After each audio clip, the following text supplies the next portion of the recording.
दोस्तों, कैसे हैं आप लोग। मैं आशा करती हूँ आप लोग अच्छे ही होंगे। चलिए दोस्तों, आज सुनते हैं महात्मा बुद्ध जी के जीवन से संबंधित एक उद्देश्य। कौन सी वह धरती का अमृत है जिसकी 4 पत्ती खाकर हम कभी बीमार नहीं होते। तो चलिए दोस्तों, हम पहले उद्देश्य को सुनते हैं। महात्मा बुद्ध आत्मज्ञान की खोज में तपस्या कर रहे थे। उनके मन में विभिन्न प्रकार के प्रश्न उमड़ रहे थे। उन्हें अपने प्रश्नों का उत्तर चाहिए था, लेकिन अनेक प्रश्नों के बाद उन्हें सफलता नहीं मिली। वे आत्मज्ञान के लिए घोर तपस्या करने लगे, अनेक कष्ट सहन किए, कई स्थानों की यात्रा की। उन्हें अपने प्रश्नों का उत्तर कहीं नहीं मिला। वे अपने प्रश्नों के उत्तर खोज कर थक गए थे, तो उन्हें अपने जीवन से निराश का संचार हुआ। वे माया मोह संसार की समस्त वस्तुओं का त्याग कर दिया। फिर भी आत्मज्ञान की प्राप्ति नहीं हुई। तो दोस्तों, उन्हें फिर भी आत्मज्ञान की प्राप्ति नहीं हुई। वे इसी विचार में उलझे हुए थे।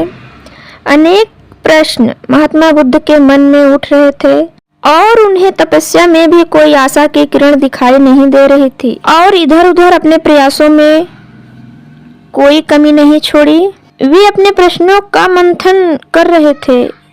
इसी दौरान उन्हें प्यास लगी। वे बहुत ही गहरी तपस्या में लीन थे। वे अपने आसन से उठे और जल पीने के लिए सरोवर के पास गए।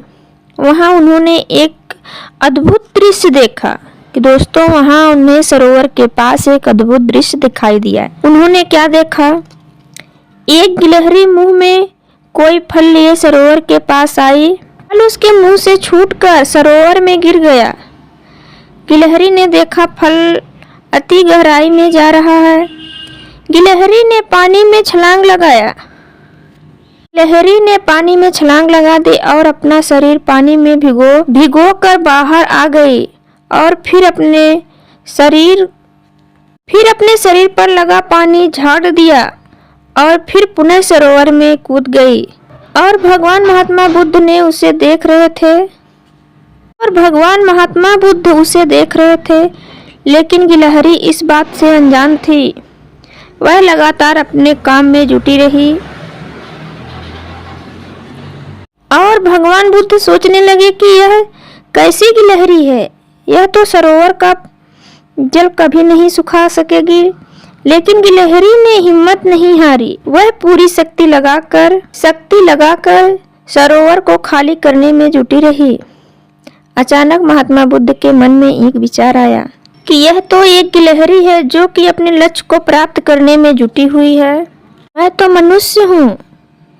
आत्मज्ञान नहीं हुआ तो मन में निराशा के भाव उठने लगे। आत्मज्ञान नहीं हुआ तो मेरे मन में निराशा के भाव आने लगे और वे फिर पुनः तपस्या में जुट गए। इस प्रकार महात्मा बुद्ध ने स्वयं गिलहरी से शिक्षा प्राप्त की और तपस्या में जुट गए। एक दिन उन्हें आत्मज्ञान प्राप्त हो गया और वे महात्मा बुद्ध बन गए। तो हमें कभी भी किसी भी चीज से ज्ञान प्राप्त हो सकता है।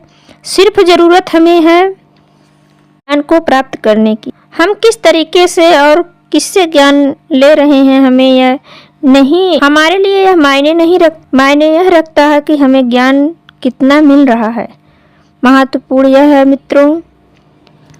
दोस्तों, हम जान लेते हैं वह 4 पत्ती कौन सी है जिसे खाकर हम स्वस्थ और निरोग रह सकते हैं। जैसे कि मित्रों, यह तो सभी जानते हैं, हमारी प्रकृति जो है इसमें अनेक प्रकार की जड़ी बूटियाँ छिपी हुई हैं और वे हमारे आसपास ही होती हैं। बस हमें पता नहीं होता इसके गुण के बारे में। अगर हमें इन जड़ी बूटियों के बारे में पता चल जाए तो हमें कभी कोई बीमारी नहीं हो। पूरा जीवन हम सदा सुखी रहेंगे, निरोग रहेंगे। जिस प्रकार छोटी छोटी गलती से हमें बड़ा कष्ट बन जाता है और हम बाद में पछताते हैं, उसी प्रकार हमारे बीच कुछ छोटे छोटे पेड़ पौधे भी हैं जिसे खुद भगवान का अस्तित्व प्राप्त है।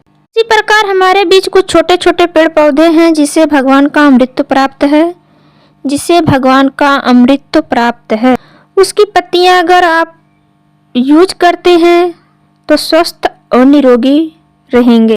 जो लोग चिंता मुक्त जीवन जीते हैं उन्हें कोई बीमारी नहीं होती। वे हमेशा स्वस्थ रहने के लिए हर उन नियमों का पालन करते थे जो उनके स्वास्थ्य के लिए लाभदायक था। वे हमेशा खाना पर कम जोर देते थे और नेचुरल चीजें खाते थे। वे हमेशा स्वस्थ और निरोगी रहते थे, समय समय पर उठते थे, समय से अपना काम करते थे, इसीलिए उनका जीवन सुखी व्यतीत होता था। लेकिन दोस्तों, आज हमारा जीवन कैसे व्यतीत हो रहा है? हमारे जीवन में नेचुरलता का नाम ही नहीं है। नेचुरल नाम की कोई चीज़ ही नहीं है। बस वही तली भुनी चीज़ें हम खा रहे हैं और बीमार पड़ते चले जा रहे हैं।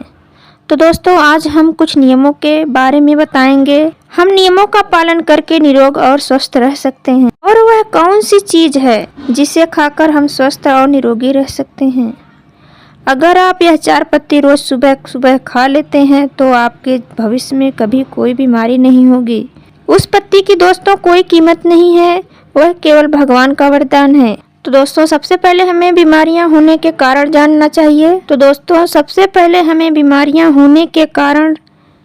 जानना चाहिए।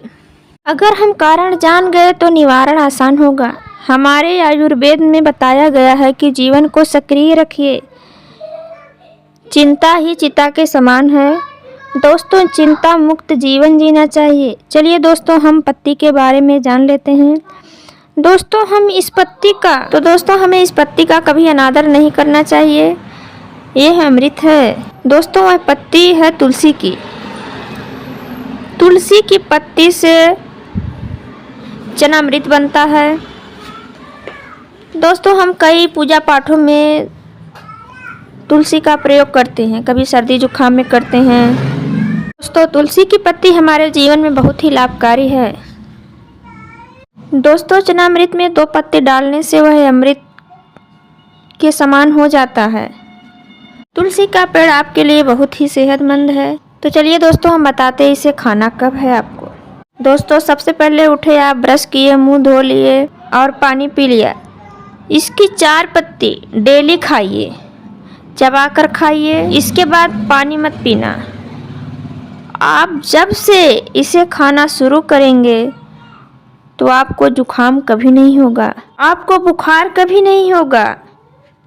और आप अगर प्रतिदिन खाते हैं तो आपको कभी कोई बीमारी नहीं होगी और आपके अंदर जो बीमारी हुई है वह भी ठीक हो जाएगी।